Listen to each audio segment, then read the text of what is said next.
What's good, YouTube? This your boy Hoopstar, man, back with another banger for you guys. And today, tonight, tomorrow, this morning, whatever time you're watching this video, man, I got another banger for you guys, man. Now look, got another banger for my subs, man, because today we gonna be running the big three, man. I feel like this is the first big three that was actually called a big three. Now there were big threes before Boston came onto the scene, but they wasn't really calling them big threes until Boston actually came with KG, Paul Pierce, and Ray Allen, man. That's why I call this the first big three. And then also, bruh, they won a ship. They was able to get that ship. I ain't gonna lie, they've been holding on to that ship for a while. They need to go ahead and lay it up. But hey, this was one of the first big threes that was able to go on ahead and get that ship. So we decided to dress up as all three players. We decided to go crazy in the park for y'all, man. We gonna keep this a series, and bruh, me, my boy Sour, my boy Jerry, man, we gonna keep going with this trio series, man. So hey, be on the lookout for the next trio that we do.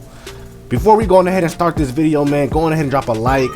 Also, man, go on ahead and drop a comment. Also, man, go on ahead and drop a subscribe on the video, man, because hey, we growing. I'm gonna start uploading way more consistently now, man. I got my gaming set up. If y'all follow me, hey, follow me on Instagram, by the way, bruh.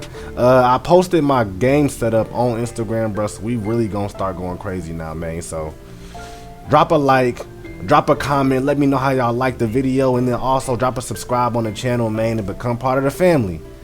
Let's get it started, bruh.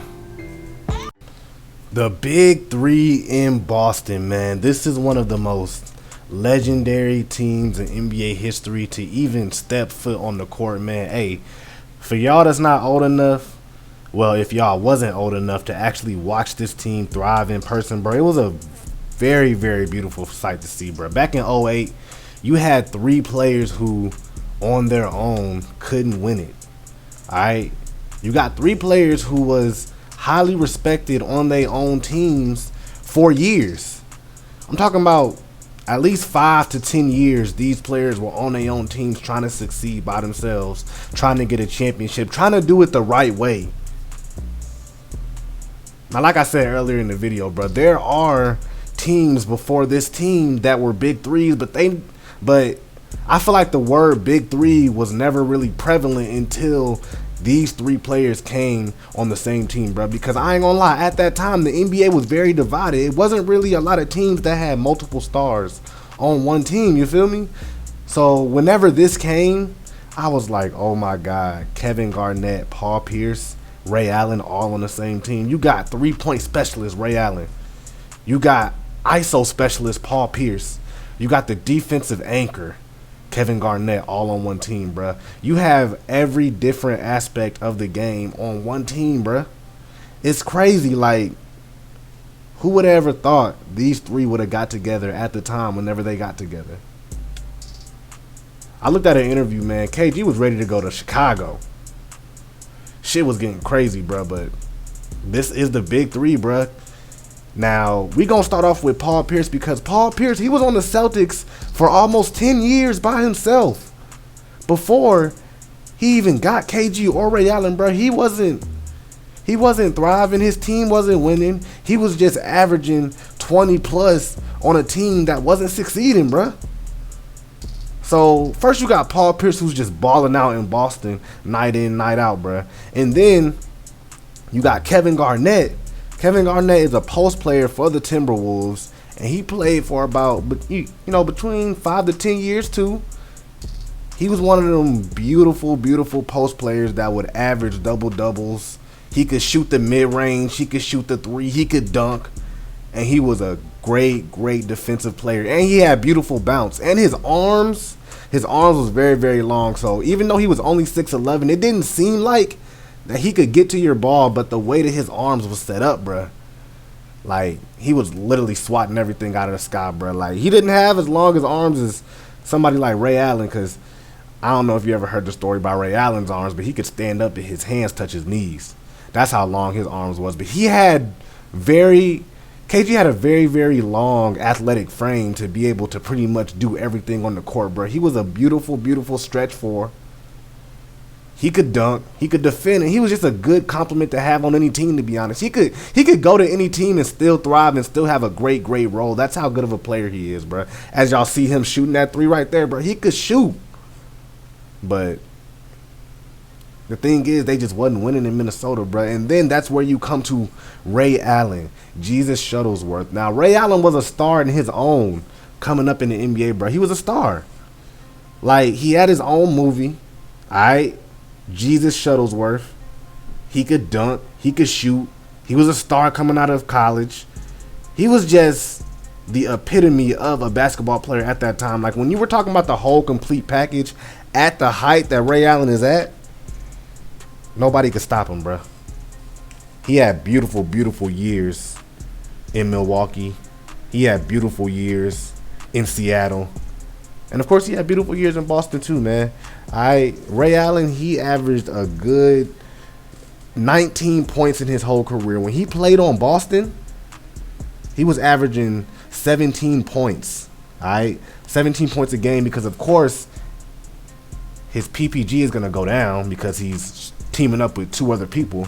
But the year before that in Seattle was the most he ever scored in a season as far as average. He averaged 26 points the year before he went to Boston. So that could just tell you how much of a star he was in Seattle, bro. And then Paul Pierce, whenever he was playing for the Celtics, well, first of all, he averaged 20 points total in his career.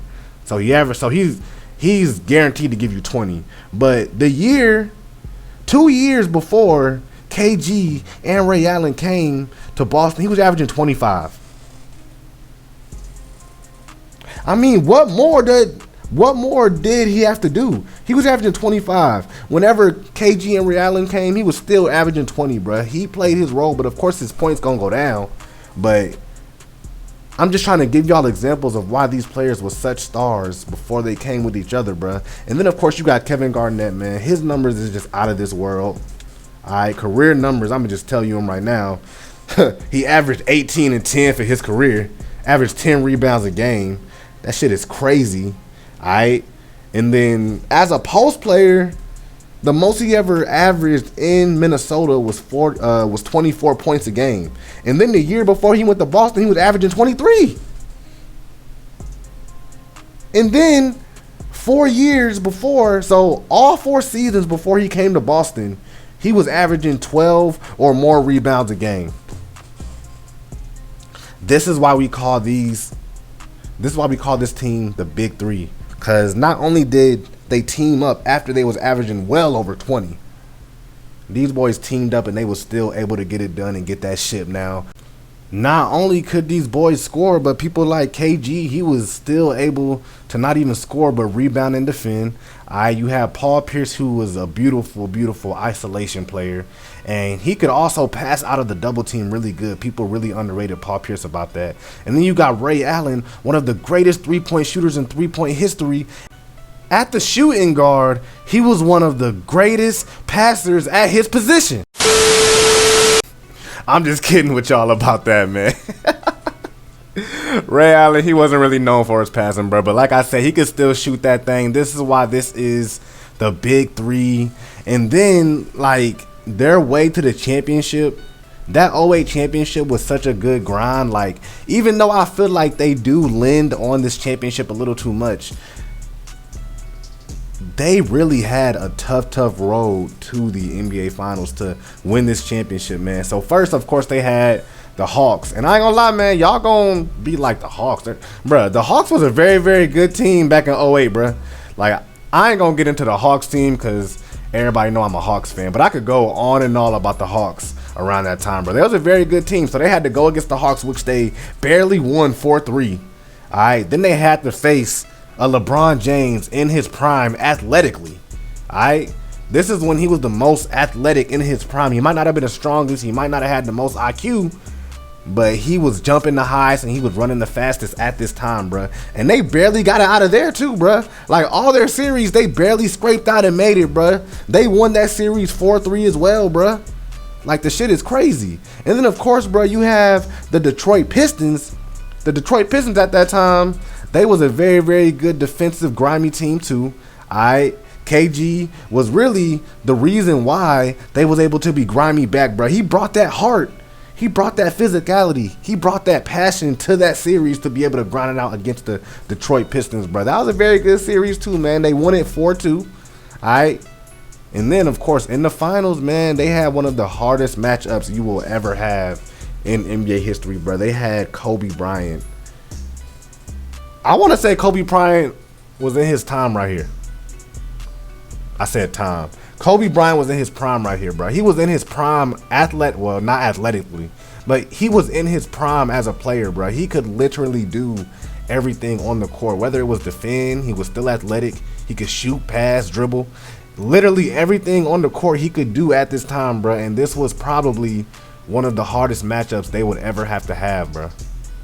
So that's why I feel like this is a good big three, bro. They was the first big three in my eyes. Even though there was ones before, nobody wasn't calling them big threes like they was with Ray Allen, KG, and Paul Pierce, bro.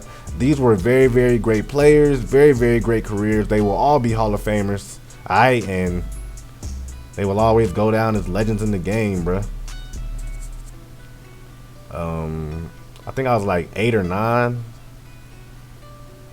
whenever I first even started looking at the Celtics as a team, bro. Like, Paul Pierce, he was a great isolation player, so that's why I wanted to come on here, be Paul Pierce.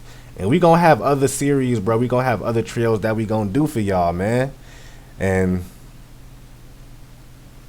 Celtics, man, they win that finals 4-2. They get that ship and they go on to be one of the greatest NBA teams in NBA history, man. So if you have made it to the end of this banger, man, I would appreciate it if you would go on ahead and drop a like on this video, man. Also, bro, go on ahead and drop a comment, man. Let me know who I should do next, what trio in NBA history I should do, bro. There was a lot of great teams in NBA history with a lot of great trios, bro. So I'm gonna try to get as many of them in as I can, and I'm gonna try to do my trio favorites, bro. And I'm gonna try to do them for y'all, upload these bangers, and we gonna keep it rocking, man. So look, I told y'all to drop a like. I told y'all to drop a comment. Also, bro, drop a subscribe on the channel, man. We trying to grow, bro. My next goal is 2,000 subs, bro. Can y'all please make that happen? Drop a subscribe if y'all appreciate it and y'all like the video, man. Also, my Instagram, my Twitter is all in the bio, bro. Go on ahead and follow me on Instagram, bro. Hey, I be updating everybody on my Instagram and my Twitter, bro. So drop a like, drop a comment, drop a subscribe for the big three in Boston. And I'm out, bruh.